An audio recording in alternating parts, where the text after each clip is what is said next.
President ngayon 2022. Ako po ay naniniwala ang Pilipinas na may tawag at tadhana at naniniwala po ako na may magandang kinabukasan ang bayang Pilipinas para sa mamamayang Pilipino. Mayaman po tayo, mayamang bayan po tayo. Mayaman tayo sa natural resources, mayaman po tayo sa human resources, mayaman po tayo sa human values. Ngunit marami pa rin sa atin ang mahirap. Meron po tayong 10 bilyonaryo sa Forbes Rich List.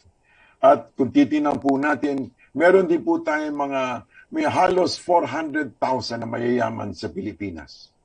Ngunit, in spite of that, we also have 26 million Filipinos who are below poverty level. At 12 milyon po niyan ay natutulog gabi-gabi na gutom. Hindi po ito makatarungan. Hindi po ito tama. At dapat po ito ay mabigyan tugon at mabago. Kaya po ako tumatakbong presidente dahil sa mahaba akong eksperyensya bilang pastor, bilang educator, bilang credit cooperative chairman, bilang isang social entrepreneur, at bilang isang government employee. Nakita ko po na pwedeng mabago ang tao. At pag nabago ang tao, pwedeng mabago ang komunidad, at pag nabago ang komunidad, pwede ring mabago ang bayan. Ang Pilipinas po ay pwedeng maging isang bayang makatarungan, mapayapa, at masaya.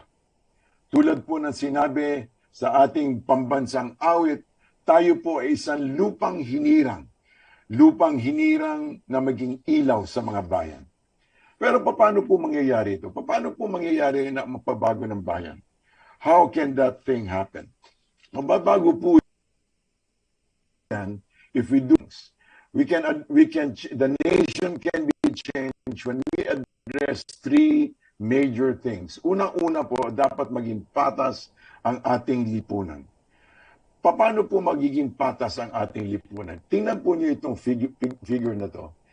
Ang kadalasan ng pamamahala po ng ating bayan ay ginagawa ng mga tao na nasa gobyerno, nasa kapangyarihan, nasa gobyerno, at ito po ang kanila pong katuwang ay mga tao na nasa malalaking negosyo.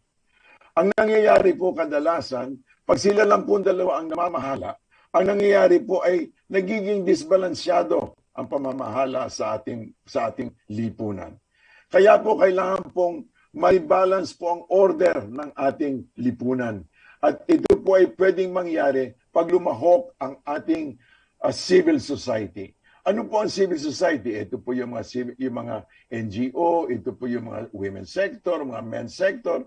Pero pwede rin po ito, yung mga Bible study ninyo, pwede po maging Rotary din, at pwede po maging concerned business people, let's say of Bulacan, concerned women of Malolos, concerned fisher folk of Pangasinan. Ito po ay mga ordinaryong mamamayan, mga taong hindi nasa gobyerno, kundi mga taong ordinaryo na pwede silang tumingin at lumahok sa pamamahala ng ating bayan. Meron pong sinasabi sa Local Government Code, Chapter 4, Sections 34 and 35, na meron pong puwang ang mga grupong mamamayan to do several specific things. Number 1, to monitor corruption. Number 2, to monitor election irregularities. At number 3, to monitor misuse of public funds. At nasasabi rin po dun sa Local Government Code na dapat may 25% na participation ang local community. At ito po ay pwedeng lumahok sa local planning, sa law enforcement, sa tendering o yung pong pre-qualification bids and awards, at education and health. Sinasabi ko po ito para makita natin na ang pamamahala ng ating bayan ay di lamang nalagay sa opisina ng presidente, kundi isa pong responsibilidad ng lahat ng mamamayan.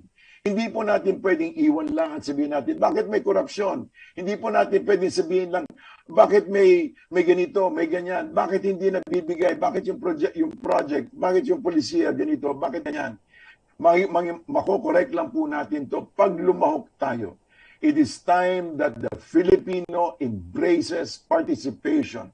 The ordinary Filipino must participate in the running, in the checking, in the making sure that ang ating gobyerno ay maayos at di lamang po natin ibibigay yan sa opisina ng presidente. We cannot keep going to EDSA in order to correct our nation. It must be a process of participation in the everyday life of our community and our nation. Kasali po din pala sa probisyong ito na kung saan pwedeng pababain ng ang isang opisyal kapag hindi silbihan ng tama ang mamamayan. In other words, sinasabi po natin na ang pagbabago ng bayan ay pwede pong mangyari pag lumahok ang ating ang ating civil society. Ang pangalawa po, yung gobyernong nararamdaman. Ang plano po natin ay itutuloy po natin ang magagandang aspeto ng 10-point socio-economic agenda ng current administration. Hindi po natin kailangan i-reinvent ang wheel every day, every so often, every time that there is a new administration. We can build on the past successes of our past governments and build today and build on tomorrow so that we can ensure a continuity in our progress and in our economy. Ituloy po natin. On the other hand, meron po tayong igagawin na ipupursurin po natin ang ating sariling 10-point economic agenda. Ano po yun? Number one, itataguyod po natin ang agrikultura na maging isang mega industry upang iwala ang gutom ng 12 milyong Pilipino, upang maibsan ang 40% na naghihirap na Pilipino, at upang maging mega industry kontra inflation. Pangalawa, gawin natin mas efficient by 60% ang ating tax collection. Hindi naman kailangan talaga i-wealth tax ang ating mga mamamayan. Kasi pwede rin naman silang umiwas kung talagang gustong umiwas. But if everybody cooperates, kung pwede natin makausap at makausap ng maayos ang ating mga mamamayan, lalo na yung talagang na-bless sa ating bayan, kausapin natin sila na huwag na natin i-evade, huwag na tayo mag-tax evasion. Let us pay what is due the nation of the Philippines. Why? Because we should be a people who should be concerned about the well-being of the entire people. Huwag naman po tayo laging pakabig. But this is something that we will want to have a national conversation on, that we will have a decent tax system. Next, continue streamlining of government permits and management systems of LGUs and national agencies, especially to address corruption. Next, number four, accelerate annual infrastructure spending to 5% of GDP with private-public partnerships playing a key role. Pwede po nating ipagpatuloy yung gains na nangyayari ng ating pong build. At di lang po yun, huwag naman po natin iiwan lang sa mga basta roads lang. Let us make sure that talagang isang seamless infrastructure po ang mangyari sa atin. 5, let us also ensure security of land tenure to encourage investments. Kung talagang gusto po natin na mag-boom ang ating agri-industry, ay kailangan po meron security of land tenure. Next, we will also provide housing incentives for MSMEs willing to move to agri-powerhouse and tourism project endeavors doon po sa mga probinsya. Next, we will boost innovative tourism projects to support MSMEs. Next, we will also invest in arts and entertainment industry.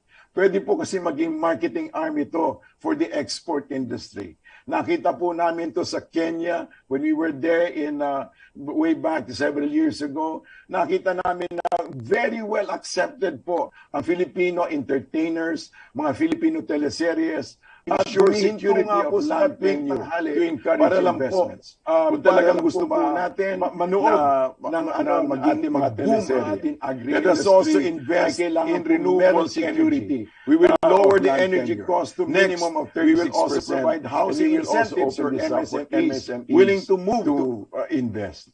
Ang pangatlo po, para mabago ang bayan, ay mag-i-establish po natin na maging matatag ang bayan. How? Dahil ang lakas ng bayan na nagmumula sa tao, lalo na po sa kabataan. Paigtingin po natin ang education at ang values education. But we have a special plan, especially for the youth, or for the young people, for the young adults between the ages of 18 and 35, na magtatayo po tayo ng isang National Volunteer Corps kung saan po sila ay parang local Peace Corps na tutulong sa mga less privileged young people, lalo na sa mga young people na medyo nahuhuli sa reading, writing, and arithmetic, at tumulong po sila in nation building, in nation planting, in developing a confident national identity. And ipaturuan din po natin sila ng tunay na Filipino history at culture. Not only that, tuturuan po natin itong ating National Volunteer Corps ng problem solving and community building para po meron po tayo mga tao all the way out into the fields, helping our ordinary Filipinos to be able to rise up and become more confident, para po manumbalik ang kanilang tiwala sa ating gobyerno, para po Lord, committed ang gap between the rich and the poor. And not only that, that we will have a nation of people who love our country, na magkaroon po tayo ng confident national identity.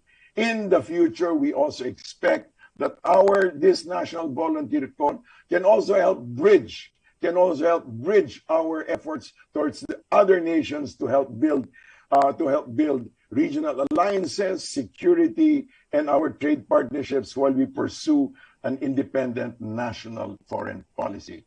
Maraming salamat po. Thank you very much. At nakikita po natin na pag nabago ang Pilipino, mababago ang Pilipinas. At ito pong ginagawa natin ay pinapaigting po natin ang loob ng Pilipino para magkaroon po tayo ng mga Pilipinong nararapat sa Pilipinas at isang Pilipinas na nanarapat sa ating mga Pilipino. Maraming salamat.